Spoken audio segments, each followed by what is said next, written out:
പ്രിയമുള്ളവരെ, പ്രിയമുള്ള സഹോദര സഹോദരിമാരെ, ആലിമീങ്ങളെ, പണ്ഡിതന്മാരെ, നിങ്ങളാണല്ലോ ശിഹാബിനെ ഇത്രയും വളർത്തിയത്. ഇപ്പോൾ ഈ അവസരത്തിൽ നിങ്ങളെയാണ് അവൻ തകർക്കുന്നത്. സപ്പോർട്ട് ചെയ്ത നിങ്ങളെപ്പോലെയുള്ള യൂട്യൂബ് കൊതിയന്മാർ, നിങ്ങൾക്ക് നല്ല രീതിയിലുള്ള ജീവിതത്തിന് വേണ്ടി നിങ്ങൾ ചെയ്യുന്ന ഈ തോന്നിയാസമുണ്ടല്ലോ, ഏത് കണ്ടാലും നിങ്ങൾക്കതാണ് ശരി, അത് ശരിയല്ല എന്ന് പറഞ്ഞവരെല്ലാം മുജാഹിദുകളാണ്, വഹാബികളാണ്. പണ്ട് പറഞ്ഞത് കണ്ടില്ലേ, കേട്ടില്ലേ നിങ്ങൾ? മുജാഹിദ് ബാലുശ്ശേരി പറയുമ്പോൾ അദ്ദേഹം മുജാഹിദ് തന്നെയാണ്, എങ്കിലും അദ്ദേഹം പറഞ്ഞത് വളരെ ശരിയാണ്. പോസിയാബെ വീട്ടിലേക്ക്, അതാണ് ഇപ്പോൾ. ഇവനൊരു സിയാബ് ചോട്ടൂർ എന്ന് പറയുന്ന വ്യക്തി, ഇവൻ സോഷ്യൽ മീഡിയയിൽ നിറഞ്ഞു നിൽക്കാൻ കൊതിക്കുന്ന ഒരു മാനസിക രോഗിയാണ്. അതാണ് ഇവിടെ നമുക്ക് മനസ്സിലാകുന്നത്. ഇത് ഒന്നും അറിയാത്ത ഒരു കുട്ടി പോലും പറയും ഇവനൊരു രോഗിയാണ്, ഇവൻ മാനസിക രോഗിയാണ്. ഇവനിക്കിപ്പോൾ ഹജ്ജ് കഴിഞ്ഞ് വന്നതിൻ്റെ ശേഷം, അതിൻ്റെ ശേഷം ഒരു റോളുമില്ലാത്ത ഒരു അവസരത്തിൽ ഇവൻ ഇത് സോഷ്യൽ മീഡിയയിൽ നിറഞ്ഞു നിൽക്കാൻ വേണ്ടി ഇപ്പോൾ രാമനും സീതയുമായി വന്ന് കൂട്ടിക്കൊണ്ട് വന്നതാണ്. അവരുടെ കൂടി നിൽക്കുന്ന ഒരു ഫോട്ടോ, അതാണ് ഇവന് ഇതിൽ സോഷ്യൽ മീഡിയയിൽ നിറഞ്ഞു നിൽക്കാനും അതുപോലെ സമ്പാദിക്കാനും യൂട്യൂബ് വരുമാനം ഉണ്ടാക്കാനും എന്ത് ചെയ്യാനും ഇവനക്ക് മടിയില്ലാത്ത ഒരു കഴുതയാണ് എന്ന് പറയാനാണ് ഞാൻ ഇഷ്ടപ്പെടുന്നത്. നിങ്ങൾ തന്നെ ആലോചിക്കുക സഹോദരന്മാരെ, ഇവനെ എത്ര ആളാണ് പൊക്കി എടുത്തുകൊണ്ട് പോയത്, എത്രയാണ് ആളാണ് വിളിച്ച് ചോദിക്കുന്നത് എവിടെ എത്തി എന്ന് പറഞ്ഞ്. ഇപ്പോൾ ആരുമില്ലല്ലോ ഇവനിക്ക് ചോദിക്കാനും. ഇവനിക്ക് ഇപ്പോൾ ഏത് രീതിയിലാണെങ്കിലും ഇവനെ വളർത്തുന്നവർ വേണം.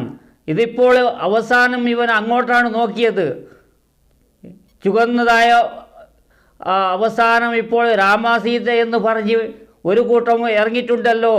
അവരുടെ കൂടെ അവരുടെ നന്മയും അവരുടേതായിരിക്കുന്ന പുകഴ്ത്തലാണ് ഇവനിക്ക് ആവശ്യമുള്ളത്. അതിനു വേണ്ടിയാണ് ഇവന് ഇത് ചെയ്തത് എന്നാണ് സ്പഷ്ടമായി മനസ്സിലാകുന്ന ഒരു അവസരമാണ്. ഇതിനെ നല്ല പോലെ സൂക്ഷിച്ച് ഇവനോട് പെരുമാറണം.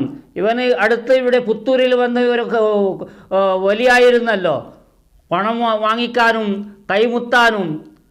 ഇതുപോലെയുള്ള തെറ്റെത്രം ചെയ്യാൻ ഇവന് മടിക്കുകയില്ല. ഇവനിപ്പോൾ പറയുന്നത് അത് എപ്പോഴോ ഇട്ടോ വീഡിയോയാണ്, ഫോട്ടോയാണ്, എന്തൊക്കെയാണെല്ലാം. അത് ക്ഷമ ചോദിക്കുക, ഇതാണോ? ഇതുപോലെയുള്ളത് ചെയ്യുമ്പോൾ ആലോചിക്കണ്ടേ?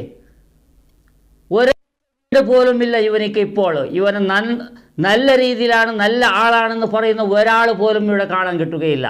ഒരു 10% അങ്ങനെയുള്ള തെണ്ടികളേ ഉള്ളൂ ബാക്കിയുള്ളത്.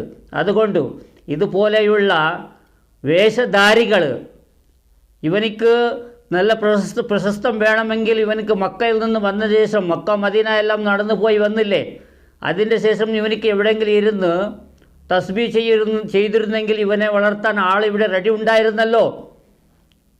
ഇവന് മറ്റേ കളർ തേടിയും മറ്റേ വേഷം തേടിയും ഇവൻ എന്തിനാണ് പോയത്?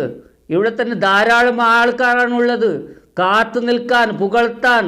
അല്പം താടിയും ഒരു തലക്കെട്ടുണ്ടായാൽ മതി, അത് വെക്കാമായിരുന്നു ഇവനിക്ക്. അല്പം ചുണ്ട് അനക്കിയാൽ മതി. ഹാരിസ് മദനിയും അതുപോലെയുള്ള അവരെ കൂട്ടരും വളർത്താനും ഇങ്ങനെയുള്ള സാധനങ്ങളിലേക്ക് വെള്ളമൊഴിക്കാനും, അതിനെ ആരെങ്കിലും സംസാരിക്കുമെങ്കിൽ അവരെ മുജാഹിദും വഹാബിയാക്കാനും ഇവർ ഒന്നും മടിക്കുകയില്ല. ഇവരുടെ ഭാഗത്തിൽ നിന്ന് സംഭവിക്കുന്നത് ഒന്നും എല്ലാം നല്ല കാര്യങ്ങളാണ്. അതാണ് ഇവിടെ നടക്കുന്നത്. ഇവർക്ക് ഒന്നും തെറ്റും ശരിയില്ല. ആരെങ്കിലും ശരിയായ കാര്യം പറഞ്ഞാലും ഇവർ അതിനെ എടുക്കുകയില്ല. ഇവർ തന്നെയാണ് വല്ലാത്തൊരു ആലിമീങ്ങൾ, ലോക പണ്ഡിതന്മാർ. ഇവർ പണ്ഡിതന്മാരല്ല, ഇവർ പണ്ഡിതന്മാരാണ്. അതുപോലെയുള്ള ഈ പണ്ഡിതന്മാരുണ്ടല്ലോ, ഇവനെ പോലെയുള്ള ചെറ്റയെ വളർത്തുന്നത് എന്ന് പറയാൻ ഞാൻ ഈ അവസരത്തിൽ ഉപയോഗിക്കുന്നു. നല്ല രീതിയിൽ ഇത്തരക്കാരെ സൂക്ഷിക്കുക. ഇൻഷാ അല്ലാഹ്. അസ്സലാമു അലൈക്കും വറഹ്മത്തുള്ളാഹി.